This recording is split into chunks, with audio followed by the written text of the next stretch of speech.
Ang gintong piso ni Lito. Sa isang maliit na baryo, may batang nagngangalang Lito. Siya ay mabait, masipag at matulungin sa kanyang mga magulang. Isang araw, habang naglalakad siya pauwi mula sa paaralan, may nakita siyang kumikinang sa tabi ng daan. Isang gintong piso. Wow! Ang ganda nito! Sabi ni Lito habang pinulot ang bariyang kumikinang sa araw. Excited siyang umuwi at ipinakita ito sa kanyang ina. Inay, tingnan niyo po. Nakahanap ako ng gintong piso. Ngunit ngumiti lang ang kanyang ina at sinabing, Lito, ang perang iyan ay maaaring makatulong sa'yo, pero gamitin mo ito sa mabuting paraan. Pinag-isipan ni Lito kung ano ang gagawin niya sa kanyang natagpuang gintong piso.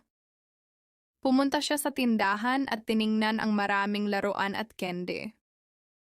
Gusto niyang bilhin ang mga iyon, pero naalala niya ang sinabi ng kanyang ina.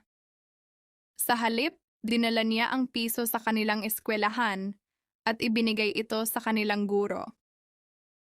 Ma'am, gusto ko pong gamitin ang perang ito para makatulong sa ating silid-aralan, sabi niya. Napahanga ang guro at ang kanyang mga kaklase. Ginamit nila ang gintong piso upang makabili ng bagong chalk, papel at iba pang gamit sa eskwela. Dahil dito, naging mas masaya at maayos ang kanilang klase.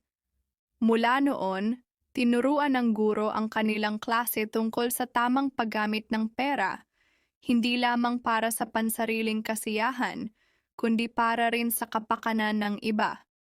Natuto si Lito na ang tunay na halaga ng pera ay hindi lamang sa kung gaano ito kaganda o kakinang, kundi kung paano ito nagagamit upang makatulong sa iba.